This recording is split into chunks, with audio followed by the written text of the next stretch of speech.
भोजपुरी की सबसे super duper hit कही जाने वाली अम्रपाली दुबे आज हमारे साथ हैं। हम अम्रपाली दुबे से आज जानेंगे कि उनकी कौन सी नई फिल्म आने वाली है और जिस तरीके से भोजपुरी फिल्म में लगातार अश्लीलता परोसी जा रही है और महिला वुमेन्स के बारे में भी उनसे जानने का प्रयास करेंगे। तो चलिए शुरुआत करते हैं अम्रपाली दुबे से और जानते हैं कि अम्रपाली दुबे जी आज आप कानपुर पहुंची हैं, कैसा लग रहा है आपको? सबसे पहले तो मुझे बहुत ज़्यादा खुशी हो रही है यहाँ के लोगों से मिलकर, क्योंकि मुझे लगता है मैं पहली बार शायद कानपुर आई हूँ। उत्तर प्रदेश में कई सालों से मैं फ़िल्में शूट कर रही हूँ और बहुत सारी गैदरिंग्स के लिए आ रही हूँ। आई थिंक बचपन में एक बार किसी शादी में आई थी कानपुर, उसके बाद अब आ रही हूँ सीधा कई सालों बाद। तो एयरपोर्ट से लेकर यहाँ तक जितने भी लोग मिले सबने बहुत प्यार, बहुत सम्मान दिया। बहुत खुशी हुई यहाँ पे आके। और सोशल मीडिया पे मेरे सारे दोस्त हमेशा मुझे लिखते रहते हैं कि मैम कभी कानपुर आइए, कानपुर आइए। तो आई थिंक जितने लोग मिले उन्होंने बहुत प्यार दिया। आई एम वेरी ओवरवेल्म्ड। आपकी फिल्म आने वाली जो है वो रोजा है, जिसका आज आप यहाँ प्रमोशन भी करने आई हैं। क्या खास होने वाला है इस फिल्म में अन्य फिल्मों की तुलना में? कि हम अभी जिस फ़िल्म के बारे में यहाँ पे बात करने आए हैं, उस फ़िल्म का नाम है रोज़ा, जिसका डायरेक्शन किया है हमारे इश्तियाक शेख बंटी जी ने, जो यहाँ पर हैं हमारे बीच। और I think this is a story जो हम सब चाहते थे कि लोगों तक पहुँचाए। इसे हमने बहुत शिद्दत से और बहुत दिल से बनाया है। आप सबके बीच ये फ़िल्म बहुत जल्द आएगी। बस अपना प्यार दीजिएगा, इस सिनेमा को देखिए। आपकी नई फिल्म रोजा आ रही है, इसमें आपने नकाब पहना हुआ है। क्या ये फिल्म केरला फिल्म जैसी होगी या एक मुस्लिम महिला पर आधारित होगी, जो एक मुस्लिम महिला को अपने जीवन में सहना पड़ता है, झेलना पड़ता है? क्या है इसमें? आई थिंक मैं जो फ़िल्में करती हूँ वो मैं महिलाओं के पक्ष में बात करने की कोशिश करती हूँ। और इस बात से हम बिल्कुल भी मुकर नहीं सकते कि हमारे देश में एक बहुत बड़ा वर्ग मुसलमान महिलाओं का भी है, जो आज सेलिब्रेट कर रही हैं। तो उन्हीं की कहानी, उन्हीं में से एक लड़की रोज़ा की कहानी आप सबके बीच लेकर आ रहे हैं हम। आई थिंक कुछ स्टोरीज़ होती है ऐसी जिन्हें बताना, जिन्हें लोगों के सामने ले आना बहुत ज़रूरी होता है। Our film Rosa revolves around triple talaq, and I think it was a topic that we had to, put forward in front of people. बहुत सारी ऐसी बातें बिल्कुल। होती हैं जो हमें पता भी नहीं होती है डिटेल्स। कई सारे हमारे देश में कई वर्ग के लोग रहते हैं जिन्हें बाकी लोगों के साथ क्या हो रहा है उसकी पूरी तरह से जानकारी नहीं होती। तो ये फिल्म हमारी कोशिश है, हमारे राइटर हैं शकील नियाजी जी, उनकी, इश्तियाक शेख जी की, मेरी ये कोशिश है कि हम अपने स्तर पे कैसे वुमेन एम्पावरमेंट का एक पहलू ये भी आप लोगों के सामने पेश कर सकें, वो हमने करने की कोशिश की है रोज़ा। एक और सवाल है भोजपुरी फिल्मों से जुड़ा हुआ। भोजपुरी फिल्मों में महिलाओं को लेकर तमाम कंट्रोवर्सी देखी जाती है, आखिर ऐसा क्यों? और अमरपाली जी, आपने कभी क्या इस सब चीज़ों को अपने फिल्मों में खुद फेस करना पड़ा है आपको? आई थिंक जो भी आरोप लगते हैं या जिनके भी साथ, और मैं किसी भी इंडस्ट्री की बात कर रही हूँ, मैं सिर्फ भोजपुरी फिल्म इंडस्ट्री की नहीं, मैं सारी इंडस्ट्रीज की बात कर रही हूँ, मैं कॉर्पोरेट फर्म्स की बात कर रही हूँ, मैं लोकल ट्रेन्स की बात कर रही हूँ, मैं बीएसटी बसेस की बात कर रही हूँ, मैं पब्लिक ट्रांसपोर्ट की बात कर रही हूँ, मैं पूरे विश्व पटल पर जो भी महिला अनसेफ फील करती है उन सबके लिए ये कहना चाहती हूँ कि अगर आपको अनसेफ महसूस हो रहा है तो हमारी प्रशासन आपकी मदद करने के लिए हमेशा उपलब्ध है। उत्तर प्रदेश में 112 है ना, 112 पे कॉल करिए, जो भी आपको परेशान कर रहा है।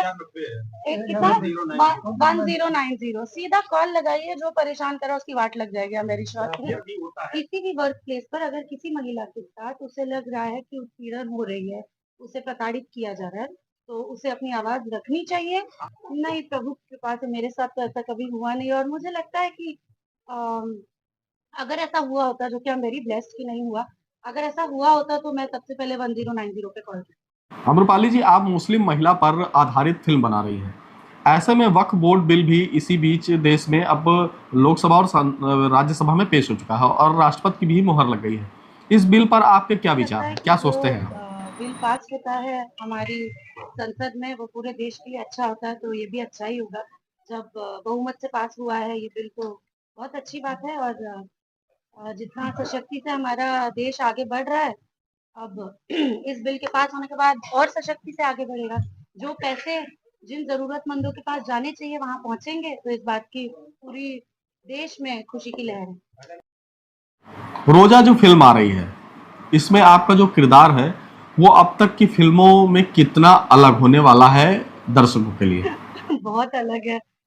रश्मि बहुत डिफिकल्ट होता है। जो इंसान हर बात पे बोलता है हे भगवान, हाय राम, उसके लिए हर बात पे या अल्लाह बोलना बहुत डिफिकल्ट।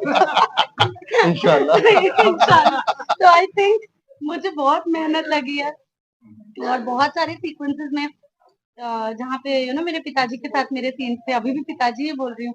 तो जब हम शूट कर रहे थे तो मेरे मुंह से बार बार पिताजी पिताजी निकल जाता था, तो मुझे याद आता था नहीं नहीं अब्बा बोलना है इनको। तो वैसे ही यही बेसिक चैलेंजेस थे, और ज्यादा नहीं। लेकिन आई थिंक बहुत ही यूनिक स्टोरी है। मुझे लगता है कि लोगों को देखकर बहुत अच्छा लगे। अच्छा, जो ये आपकी अब फिल्म आ रही है, ये रोजा जो फिल्म है आपकी, ये फिल्म जो है वो भोजपुरी फिल्म है या हिंदी जी फिल्म है? नहीं, ये भोजपुरी क्या फिल्म ही लगता है, है और क्या इसमें है बहुत इसमें? ज्यादा उर्दू का भी प्रयोग हुआ है। जो आम बोलचाल में बोली जाने वाली हिंदी का भी प्रयोग हुआ है।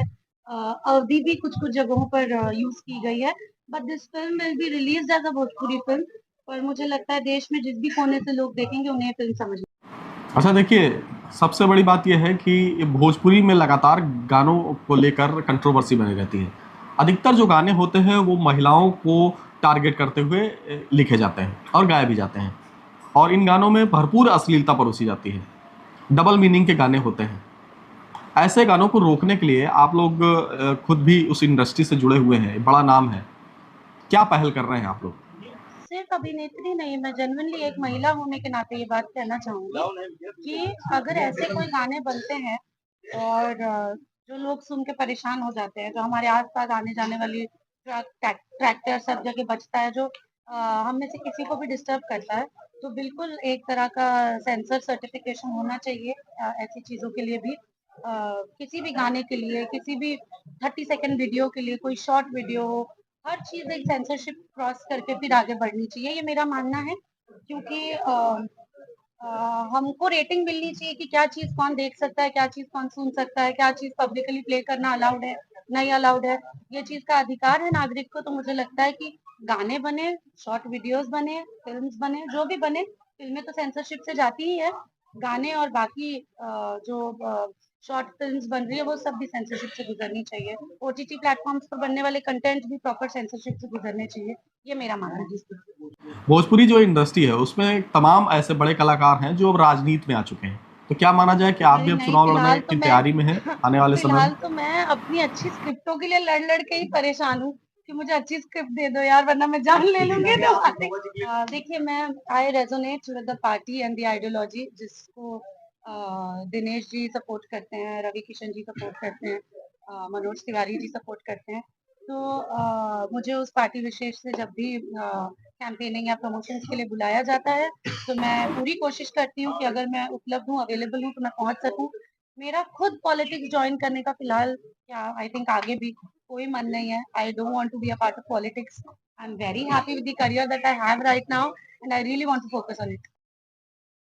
भोजपुरी की आप बड़ी अभिनेत्री हैं, तमाम सैकड़ों फिल्में आपने की हैं, तो क्या अब बिल्कुल बॉलीवुड से भी बिल्कुल, कोई कई सारे आपको बुलावा आ प्रपोजल्स रहा आते है हैं, या अभी बट तक ऐसा कोई अगेन चांस नहीं मिला? मैं यही कहना चाहूंगी कि जब आप गोरखपुर की रहने वाली हो, और आपके मन में ये इच्छा हो, ये लालसा हो कि आप अपनी मातृभाषा में फिल्में करें और अपनी रीजनल इंडस्ट्री को इतना बड़ा बनाए कि जैसे बाकी रीजनल इंडस्ट्रीज को हम देखते हैं आज फ्लरिश होते हुए, मैं सच में चाहती हूँ कि भोजपुरी को भी मैं उस स्तर पे देखूं बहुत जल्द। तो मुझे ऑफर्स आते भी है, तो भी मैं कोशिश करती हूँ कि मैं पहला अपना प्रायोरिटी भोजपुरी को दूं।